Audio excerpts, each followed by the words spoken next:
Hungry Trilobyte Podcast would like to start by acknowledging these fine conventions.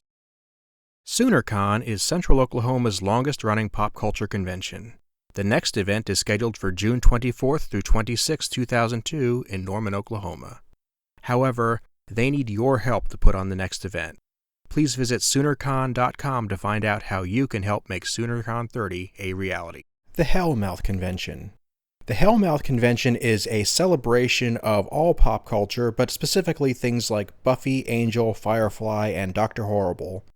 It is held in Los Angeles, California, and the next event is scheduled for June 3rd through 5th, 2022. Proceeds benefit the Los Angeles LGBT Center as well as the Ron Glass Memorial Scholarship Fund.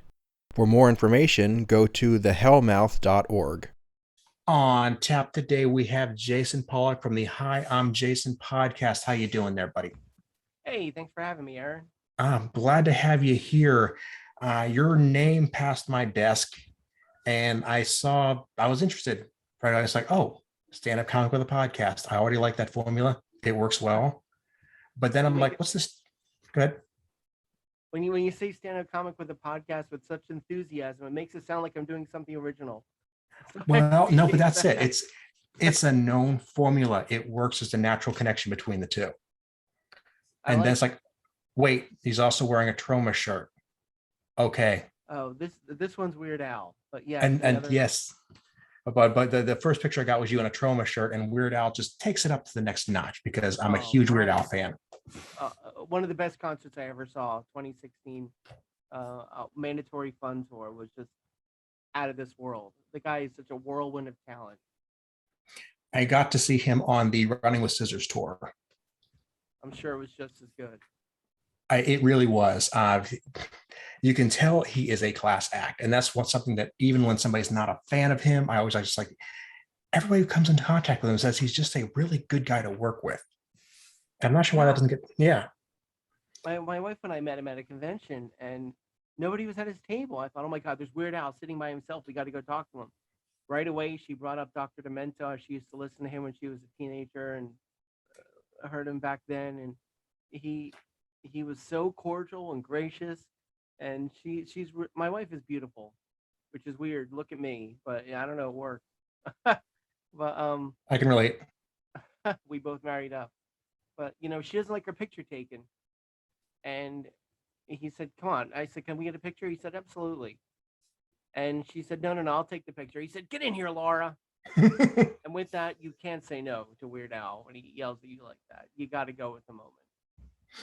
I think it was right after that concert, I ended up working with a stand-up comic, actually, who opened for him on one of the tours. I'm not sure which one. What an honor that would be. It would be. And the guy had said to me, that after the concert, Weird Al went back to him backstage and thanked him for putting on a good opening act.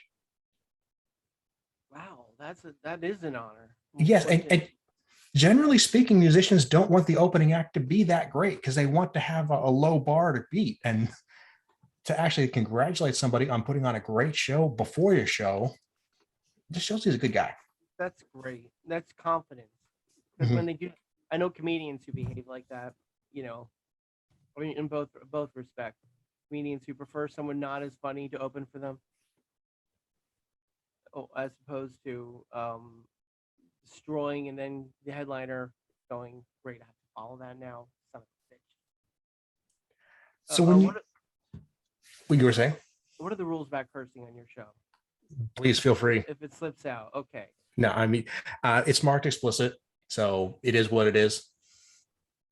I don't seek it out, but hey, I want you to feel free. I want you to just kind of roll with whatever pops into your mind there. All right, thank you. So you got the Weird Al thing going on. What got you into doing your podcast? The pandemic. Everything shut down. I just needed to, I've been wanting to do it before the pandemic, but I thought, I've got time now. What a perfect opportunity to just get the creative juices flowing again. So I called a couple comic friends. I have them as a guest, and my friend Justin Gonzalez is not really a comedian, but I find some of the funniest people I know aren't comedians, and he's a singer, and we just clicked. We had a great rapport, and he's really the talent out of the two of us doing this podcast. And though it's called Hi, I'm Jason, he kind of steals the show. But I'll milk it for all it's worth because it's working out for me. We're getting a following. We have a live Hi, I'm Jason show coming up this tomorrow night at a new venue. He's playing his piano and singing, and I'm doing some comedy, and we're gonna banter a little bit and bring up two national comics after that. Excuse me. Sorry. So when you're actually when you're reaching out to your fans both over the podcast and as a stand-up comic, do you feel like you're finding a separate voice in each one? Or are you on stage who you are behind the mic? I kind of, it took a while for me to find that stage persona, but basically what you're seeing now on stage, I might be slightly funnier. I've gotten off stage and people would say, I didn't know you were funny. Well, not all the time. I mean, not when there's pressure. If you tell me to tell you a joke right now, I'll fail miserably. But it's basically me on stage is a heightened version of my own personality, just more neurotic self with better comedic timing. In fact, can I plug something? Sure. Tomorrow I'll be selling my first adult coloring book called I don't know the name of it. The Fly That Refused to Die. Which I got to tell you the story behind this. I was doing a show pre-pandemic. I was doing a show and I was in the bathroom. And I was peeing as you do in the bathroom, and a fly came by midstream, knocked into the toilet. I thought, oh my God, what a horrible way to go. I mean, granted, in retrospect, it's a fly, so that was probably like a day at the spa for him. But I thought I'd knocked his little life short, and he ended up surviving. He swam up to the edge. I watched him climb up, and I started rooting for him in my head. Then he flew out of the toilet, and I thought, good for you. And then he landed on my cheek, and I was like, you son of a bitch. That was his way of saying fuck you to me. And I told that story on stage. Now, I say he in reference to the fly because we were in the men's room, so I just assumed. But I told that story on stage, and it got a big laugh in the way I told it. And then I started telling it on other stages, and somebody who heard it wrote a poem. They felt compelled to write a poem. I thought that's absolutely ridiculous that they wrote a poem about that incident. But I thought I'm going to take it a step further and make an adult coloring book based on the poem. Here's some of the images. So, and just in case you don't know what I look like, that's me. All right, there's my plug, and it's available for sale on Amazon Prime, where all fine books are sold. I'm going to make sure that goes into the show notes because the illustration is great for anybody who's listening to this and is not able to actually see it. And thank you. Yeah, not a problem at all. Anything that we talk about here is just for easy reference. We'll go into those show notes. And so I went off on a tangent. That was great. It actually underlies the point I was thinking of at the time, is that I've seen a lot of comics fall into one or two categories. There are the ones like yourself who they don't strike you as funny immediately. They don't strike you as funny off stage. And then if you ask them to tell a joke, they, freeze up. But then there are those that thrive on the improv, that thrive on the spontaneity. They just have that energy. And I don't think one is better than the other. Well, no, I mean, it does work different for each person, but no, absolutely. But even the ones who look like they're doing a lot of crowd work and you're watching them thinking, oh my God, this person is so quick thinking, it's like a superpower. The ones who do warm-up acts for talk shows and things. Those people are unbelievable at their improv skills. However, there isn't a math to it. There's a science to it, as with anything. You basically have, your act, and you know what kind of questions to ask people to get that achieved goal. I mean, granted, you do have to be quick thinking. You have to be on your feet consistently. But yeah, I mean, there's a science to that. Like, I don't get stage fright like I used to because I know what I'm going to say when I get up there. And once you know your stage persona, it becomes easier to write for that persona, if that makes sense. Like I had Frank Ferrante on here a couple months back now, and he has his improv skills are He's unbelievable. yeah. I've did he get to talk to you about the basically the mindset behind being on stage, or at least the way he does it? Not that I recall. It We were would, talking about his history. yeah, it would probably make a lot of sense to you from what you're telling me here, because he's like, yeah, you never know how the show is going to go down, but you talk to enough people and you run the same conversations by them, you can kind of limit the possible reactions that you're going to get. So it's improv, it's spontaneous, but your possibilities are more limited than somebody might think of.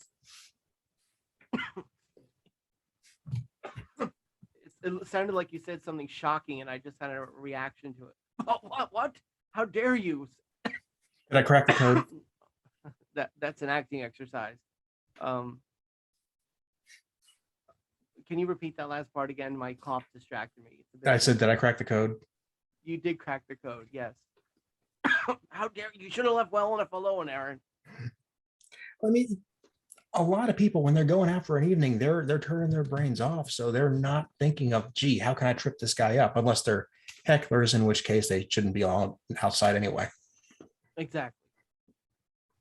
Oh yeah, no, I love. That's one of the things I love about going to a comedy club or going to watch something funny, like going to a Weird Al concert or Mystery Science Theater live. Or I'm such a nerd, but I love doing that because I love to turn my mind off after I stress out a week about every little detail in my life. You're just gonna have a drink and laugh and just forget everything. So Mystery Science Theater live, that's something we got to talk about for sure. How many of those have you hit? What I saw Mystery Science Theater live once. I saw Cinematic Titanic, and yeah, I saw two. Okay. But I got to be a regular on Frank Conniff's podcast, which I became starstruck to be. Yeah, how could you not? And he had me on his, and I was like, "Oh my God, it's TV's Frank." When CT was cruising back when they were first trying to get that off the ground, I went to those like I was chasing the Grateful Dead or something. If it was within like 200 miles of my house, I was there. Oh yeah. Even seeing the same. Yeah. And every time they were always so gracious and appreciative of the fans. I mean, they spent so much time behind, and even the smaller venues where they probably weren't getting a big crowd. I just had so much enjoyment out of the fact that people were still chasing this experience, even if it wasn't the same show. They wanted the experience. Yeah, it gives me the same feel I get when I go to a Weird Al show. It's just it's just you're there for the sole purpose of laughing and forgetting, not taking real life seriously. That is so important. Like for example, like the first time I did it was a show in, I believe, Dallas. No, that was the second show. The second show. It was so cool because I could just go up to somebody, have a conversation, and then when I would leave, I would just say, "Watch out for snakes," and they knew what I. Mm-hmm. Yes, it's such a cool, unique culture. It's like why we go to certain conventions like horror cons or comic cons, whatever kind of con you want to go to. You're there for the same purpose. You all have the same mindset. It's a secret club that you're part of. I love that. And I wrote an essay. I won an essay contest. Essay winner here. And that episode in particular, that I accused my parents. Yes. It is one of those that I will lean on for comfort food. And it's one of those that I will toss at people if they're like, I'm not sure if I want to watch this show, because it's good enough that it's above average in its writing, but it's not so good that they're like in that Manos stage where it's like, what am I even watching? No, this is more based in reality. Mm-hmm. Though it's ridiculous.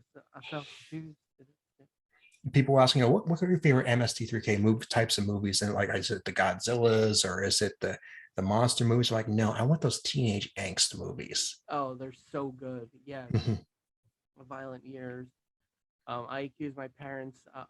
Mitchell, however, is number one for me. I believe Joe Don Baker, Joel's last episode. Mm-hmm. The scene Love. with Linda Evans, the love scene where it just looks like he's crunched up on top of her with the blanket over them, and you hear like he's vomiting on top of Linda Evans in bed. That's exactly what it looked like.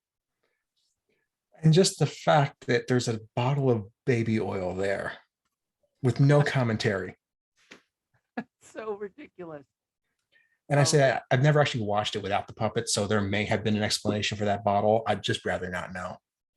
From what I understand, that movie had a lot of editing because there was some nudity and a lot more gratuitousness in Mitchell than we saw. Yeah, it was, even for the time, it was a hard R, and there was a lot of, the movie was basically panned because there was so much sex and violence in it. Yeah, and it was perfect the way MST did it. I heard they had to watch these movies like dozens of times to get the dialogue just perfect. I heard it was about seems 6. like torture in itself. Yeah. Mm-hmm. Okay, dozens might have been an exaggeration, but Demi, you called me in a lie. Couldn't leave well enough alone again. Well, you think about, they probably watched each one 6 times, but that doesn't factor in the dozens of movies they watched that didn't make it onto the show. Oh my God, I know. The incredibly strange creatures who stopped living and became mixed up zombies. Mm-hmm. That title in itself, that came later, I'm sure. Sorry, I don't mean to suck on a cough up, but I just want to control the cough. That's quite all right. I would like to know, I mean, did you happen to hear about how they got the show Manos on there? No, is this a story that you know? I do. I got it in Jackey Raye Neyman's book. I'd strongly recommend pick it up. I will put that in the show notes too. She's been on the show. She's been on the show? Mm-hmm. That's so exciting. It is. She is awesome. Amazing human being. But I'll steal the quick little snippet from her book because you've got to read this whole story. But essentially, she was Teddy. Her father was the master. Yes. And this movie disappeared the night after it was shown in Texas. It was shown publicly once. It bombed so horribly, everything was just destroyed without a trace. So she spent ages trying to track this movie down, unsuccessfully. She turns on the TV one day in the early 90s and she sees her movie with her dad, and there's puppets talking over it. And she has no idea how this came to be. And it wound up a copy of it in the box at the studios at HBO. So she, looks up their number, calls and says, okay, and bear in mind, nobody's heard of this movie since. She's like, okay, this is going to sound weird, but I was in a movie when I was 6 years old and you just showed it on your network. And I just want to know if there's a way I can get a copy of it. And the guy on the other line says, who's probably some intern, right?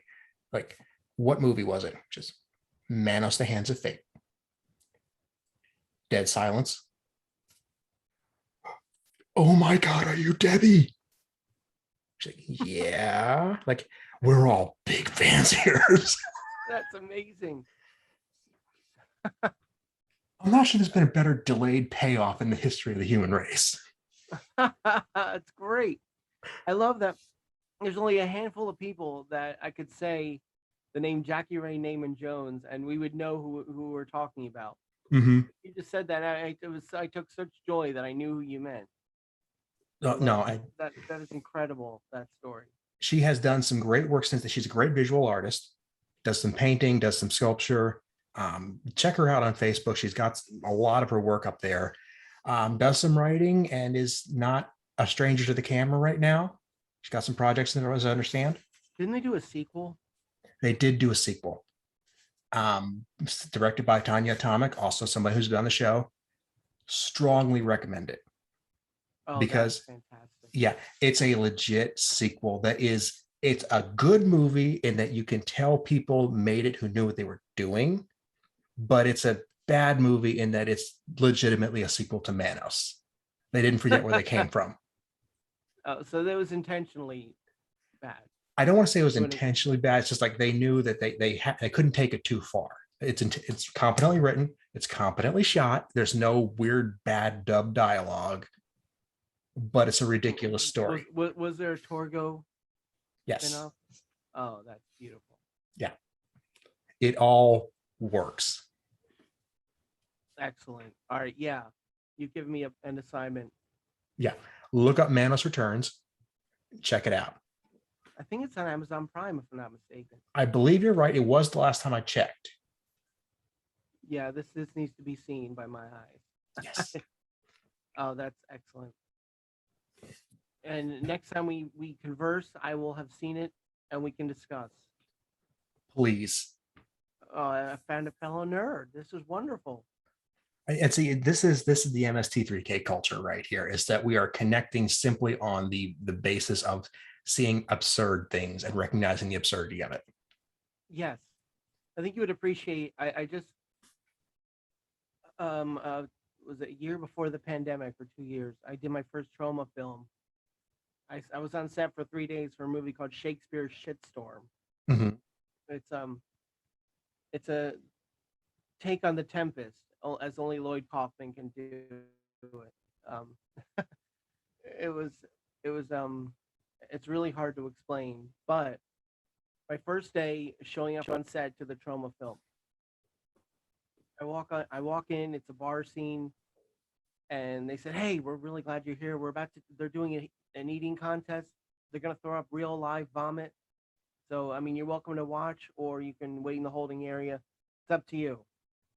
And I thought, this is exactly what I expected to show up on a trauma set the first day. I figured you would appreciate that little. I do. I have to confess, this has come up a few times. I'm not the biggest horror guy. I've seen a few I've actually liked, but generally isn't so. I always have to have something weird to draw me into horror. And yeah, I wouldn't call Shakespeare Shitstorm horror.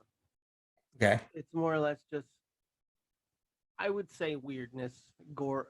It's as usual. I mean, it's a parody of social justice warriors, but really gory at the same time.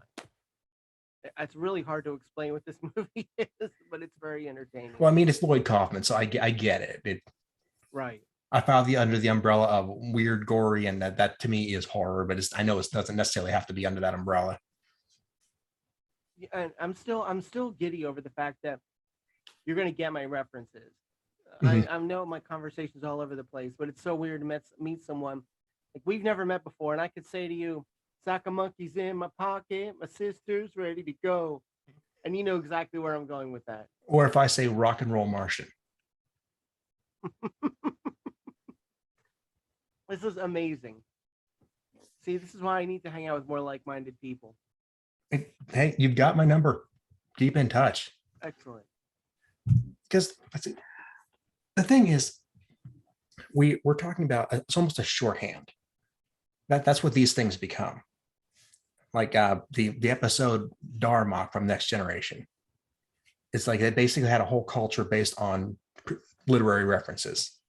They got their entire language was based on it. That's all we're doing here. Yes. It's an episode of inside jokes that only the sophisticated will understand. This episode that we're doing now. Mm-hmm. Yeah. And that's okay. Because, we're talking about, I've got, when I meet my friends at cons, sometimes are people that I've been very, very good friends with, people I've traveled with, and sometimes people like I've talked on Twitter with, but don't know super well. But we all get pulled into the same fold, the same conversation, because our frame of reference in the world of fiction is strong. It's very strong. We've all gone through, we've all watched, Manos, we've all watched Star Trek, we've all watched Seinfeld. I mean, we get those culture references when we don't necessarily have the bond in real life. Yes. Yeah, exactly. I mean, those cons do a lot. People can make fun. I've been teased for going to these, but once you go and you actually see the bonding that takes place there, they get it. Like my wife didn't understand it, and then I took her to Monster Mania Con, and she got it. Even as a movie buff, she's not a horror fan, but as a movie buff, she still understood, because people People who go to these things are smart. They're educated. My wife's a silent film nut and likes classic cinema, not horror so much, but she understands, the need to be around people who get you, who get your references. I, when we show up at something like this, like for example, how did you get into MST3K? What was your segue into discovering it the first time? I think I stumbled on it by accident. I was watching something on comedy. I was watching Comedy Central, just flipping through the dials, and it was a really bad movie. Which when I used to see those bad movies, they used to just depress me. I thought, how could these get made? God, it's crap. But then I'm watching these two puppets and a guy, and I'm watching, and I'm like, okay, this is really funny. What the hell am I looking at? And it was the rest is history. You just got hooked from there. And then Thanksgiving was my favorite because it was just a marathon all day long of one mystery science theater after another. Most people who discover the show have a story very similar to what you just said there, plus or minus a couple of years, maybe a different channel. It doesn't matter. But then you did probably what everybody did, that you started watching every episode you could. You started maybe taping it here and there, and you discover the Turkey Day marathons. So many of us really old fans have memories of sitting down on the couch or putting it on when we got dinner ready. We had a day or two of just solid MST3K. And that was an experience in our real lives, no matter where we lived, that we probably shared. Yes, yeah, exactly. And and I think they really appreciate what they do now. It's the same. Can't get my words out. Hold on, what did the doctor tell me? Okay, no, just kidding. I told when I was talking to Frank, I told him basically what we're discussing right now. I just said you just give off a really great vibe. Watching you guys is like watching Weird Al. It's the same kind of thing. Just pure happiness, just joy and laughter. And he said that's such a great compliment because of the reason that we just described. It's just all good vibes. That's all it is. It's in a good place. Now, Frank is one of those people that I think gratitude is a big part of his life. Yeah. Come from the background he did, where he overcame his challenges. And then, he gets a gig on MST3K, which is kind of a swing up for him. But, the show kind of takes a 20-year hiatus. That introduces uncertainty. And now he's back. And every time you see him post, he's always got this thankfulness about just being here. Yeah, absolutely. And he's still doing riffing shows with Dr. Forrester, with Trace. I do like those. I mean, go ahead. Are they still good? Because I haven't seen, excuse me, a little bit of gas. I haven't, I'm a mess right now. I'm trying to control this cough to make me look so unappealing. Thank God I'm married right now. So I'll try to control myself. Oh, thank you. Yeah, where's my ADD taking me right now? What were we just talking about? We were talking about Frank and how he's just got this sense of gratitude about him. Oh yeah. And I have not seen one of the riffing shows they're doing now.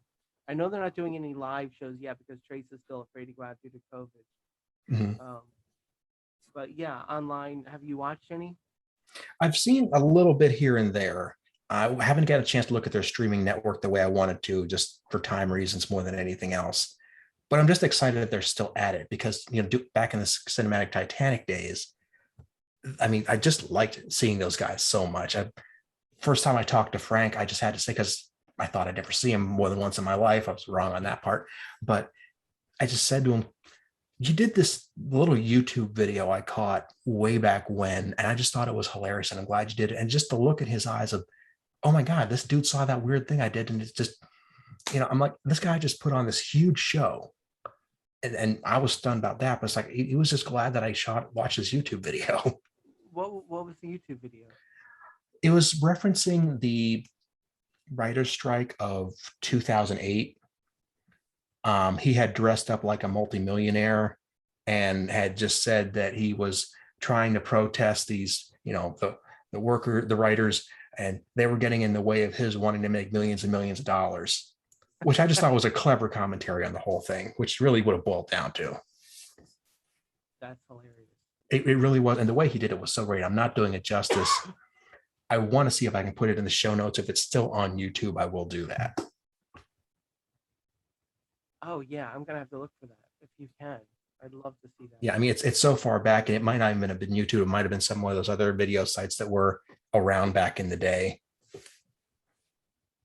I can't think of any names, but I know what you're talking about. There's still some that exist that I'll start to watch because there might be a British comedy or something on one that I can't find anywhere else. I'm like, oh, here it is on Voodoo or whatever it's called. It was a Vimeo or something. Vimeo is another movie site, but some of it's like you have to put in a code to watch. Mm-hmm. If somebody makes a movie, they'll put the preview of that rough cut on Vimeo. Yeah. Speaking of which, a movie I shot a few years ago is seeing the light of day. Really? It looks like called Devil's Tree. Yeah, I got to be killed in a horror film, and all of a sudden, all this press is coming out about it because Jonathan Davis voiced the killer, the demon who kills me. Jonathan Davis is the lead singer of Korn, and I'm trying to find the poster for it because I made the poster. Oh, I didn't make it, but I'm on the poster. That was really neat because I got to have a full face mask done because they blew my head up, which was so exciting to see. Okay, for the people just listening to this, and it's called The Devil's Tree. It's cool. It's really good looking poster, actually. Thanks. I just realized your audio, so There will be a video version of this. I do put up the works on the video versions on YouTube for anybody that wants to get their podcast that way. Okay. I personally am not a video podcast kind of guy because I'm on the road so much, but I know that there's an audience for that, so I try to help them out. Okay. Do you talk about what you do in your regular day job, or is that a secret life? It's not something that needs to come up.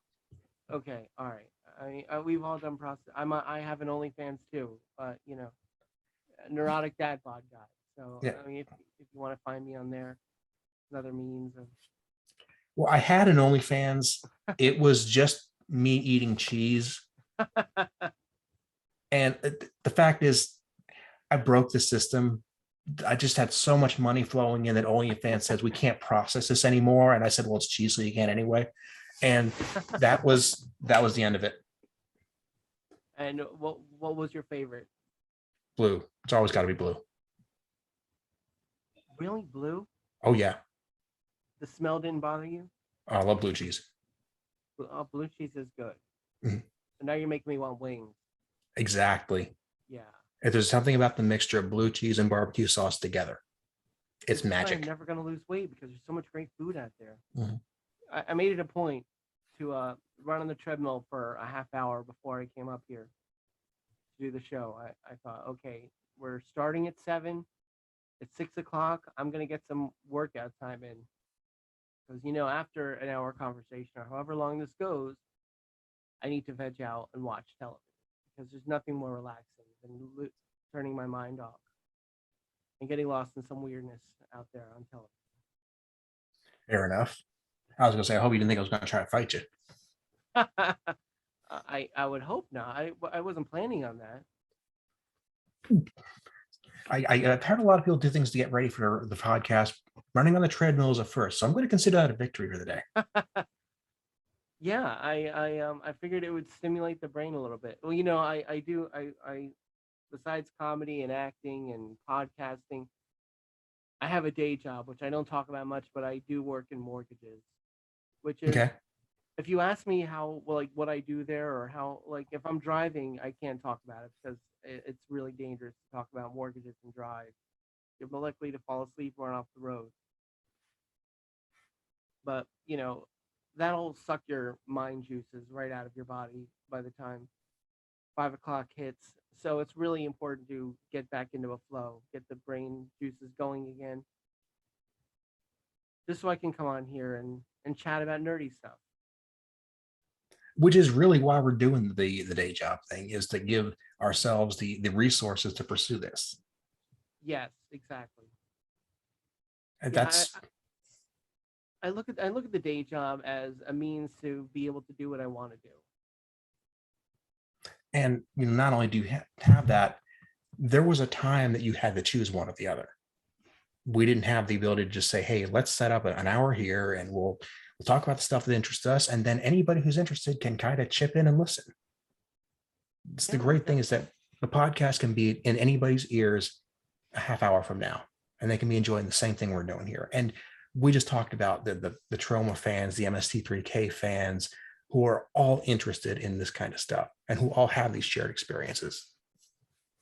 and that's a beautiful thing. There's a culture out there for everybody, and just like those kind of cons exist. A couple weeks ago, I went to in Edison, New Jersey. They had an Exotica Expo, which is another con of a different nature. Um, that is more or less a Comic Con of porn and sexual related stuff. But what you realize there is a culture for everybody like the other cons, but there's also a fetish for everybody. Whatever your insecurity is, there's a fetish for it. I've seen things that I can't unsee at that place. Yes. I mean, just typing in the wrong thing in your browser should tell you that. You don't necessarily have to go to a con to learn that. Yes, indeed.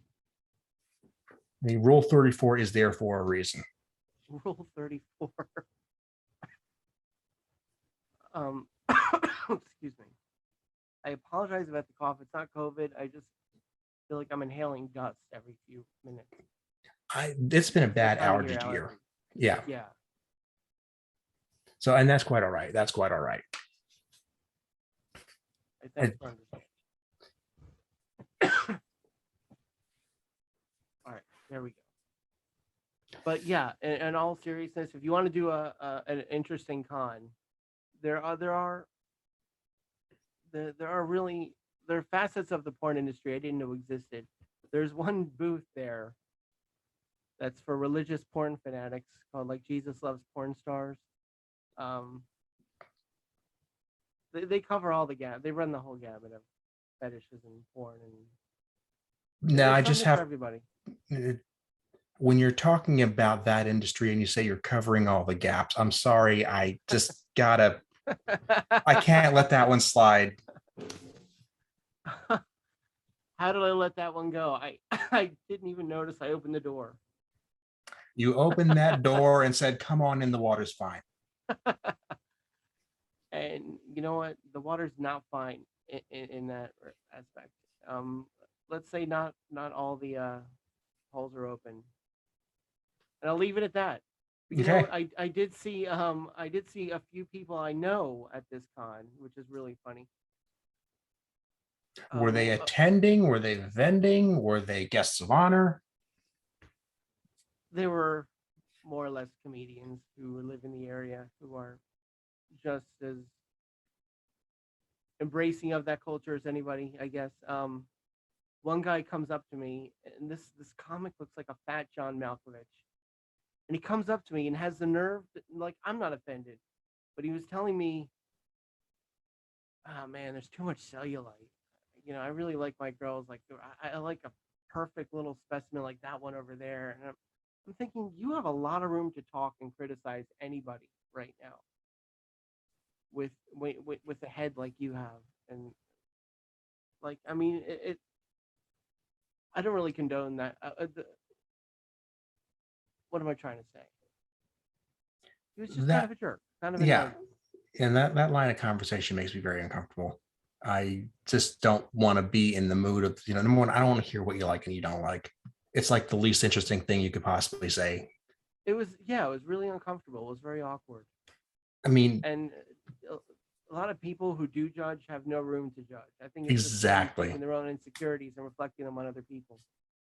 Yeah, it's like, I don't need to hear this.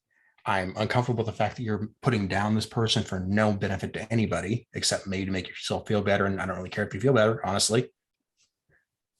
Exactly. I did take a friend of mine, nicest guy in the world, but he's more socially awkward than I ever will be.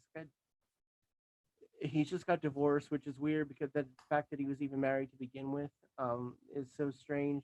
He's kind of like my Kramer in my life. I've just one of those people through your whole life because you're friends with him because you've known him since he was a kid. So you just kind of adjusted to his weirdness. But we're walking and these girls come up to him and they say, "Would you like a lap dance in our little booth?" He said, "Okay." I was like, "All right, go for it." And he's getting a lap dance with this girl, and she's wearing nothing but a thong, and they're getting into it. And I'm standing there like with my arms crossed, just how uncomfortable I was. And her friend is sitting there looking at me, smiling. "Hi, okay, I don't know what to do. What's the proper etiquette while we wait for somebody to get a lap dance?" And then they wrap up. He gives her an extra $10. He said, "That was intense." He said, "Yeah, that was something, huh?" And he comes over to me and he says, "So she's been to Brighton Beach. How the fuck did that come up in conversation?" Like, I don't know. I was making small talk. I just don't understand. I I don't haven't either. I haven't got a lot of lap dances, but If I got $10, I'm spending it on the chicken wings. and there were chicken wings there. So yeah. Okay, now were they good chicken wings? Cafeteria style. Oh, Wasn't the best. Yeah. okay. Well, you can judge them up. You get You those, can always judge. You can always judge them up. yeah. You get the mass-produced, deep-fried, breaded chicken wings. You throw some barbecue sauce on top of them, toss them around a little bit, get your blues. I mean, it's not the food of the gods, but it'll be better. All right, we were talking about porn, but you're really up in that level to food porn now. You're Mhm. really, you know how to satisfy my appetite. This is what I do. This is what I do. Yeah. And I did leave out the fact that I did exercise for 30 minutes. But when I went upstairs, my wife had raviolis and meatballs ready for me. Nice. So this is all before. So I mean that at least I got the workout in there to make some room. So I don't know if you can't tell that I have a stomach here. The dad bod is rocking right now, but this is why I wear black, slimming. And you wear black too, I see. On occasion. Are you married? Yes. Oh, good. So you're content. Yeah, it's a good time. That's good. Yeah. I remember before I got married, everybody's kind of like, not everybody, but I had a few friends who said, "Oh, what are you doing? This is going to be compromised. You're never going to be able to hang out with us anymore." One woman, I was like, "Look, the reason I'm marrying her, that's why I don't have to hang out with you guys every night anymore." Yeah. Like, it's your last night of freedom. See, I don't see it as my last night of freedom. I didn't want a bachelor party. Like, I was marrying her because I wanted to be with her. As weird as that sounds, I'm actually happily married. Agreed. I waited And 38 years to find her, but it becomes difficult for some people to know that, you don't want to spend every night at a bar. yeah. You don't want to wonder where you're going to wake up. That's not something that's appealing to you. Right. It's still every once in a while I'll join the friends for a happy hour if I have time and realize how boring it is. I hope they're not listening when this airs, but but you know what? If you are, learn a lesson. Damn it, be interesting. I mean, if we were out for a drink, we'd be riffing. Wow, riffing back and forth over our nerdy pop culture references. But I'm not opposed to doing a couple shots and talking MST3K. I'm all about that. absolutely. And I've done it many times. Oh, I agree. I do like going to a winery with a live jazz trio or something. That's always kind of relaxing for me as well. Great conversation. Very different from the generic happy hour. I remember when I first started working every weekend doing comedy years ago, and some friends said, "We miss you, man. You're not at the bar anymore." I was like, "I know." And before I could even get anything else out, they said, "We had a great time tonight. They played 3 Who songs in a row." Oh, wow, I really missed out. I can't believe I could have put the CD on at home and listened to anyone I wanted to, but um, I'm really missing out on a good time there, which sealed the deal and made me realize I don't miss my weekend outings from doing comedy. I miss getting together with the friends, but that's a COVID thing. That's not a married thing. Yeah, I'm back. I'm fully vaxxed. I got the booster, so I'm ready to get back out there again. We'll tell you what, man. Let's pencil in that time where we can, throw back a couple of drinks and talk some MST3K. I'm all about that. Let's get together in the near future after you've watched Manos Returns. And I would like to do a live cast with you at some point in the future when geography allows it. Oh, absolutely. Have you done live shows in person before? I have. They're the minority of my shows, unfortunately, but they're the ones I enjoy the most. Sure, I can see that. Sure. So where can people find you on the web and check your adventures? Well, Super JPO 71 is my Instagram, and the Hi, I'm Jason podcast, where we promote all of our upcoming activities and shows and events, is facebook.com/Jason and Justin. Or you can look at me on YouTube, Super JPO 711. Super JPO is JPO's a nickname I got because of Jason Pollock, JPO like J-Lo. I thought it was a play on words, but it's really because of my big ass. So, I was going to say, I can barely tell you the two of you apart. And I get that a lot. I do. So yeah, if anybody remembers that, Super JPO 711 on YouTube, subscribe. And as the YouTubers say, don't forget to smash that like button and subscribe. Thank you so much for being here, man. And watch out for snakes. Thank you.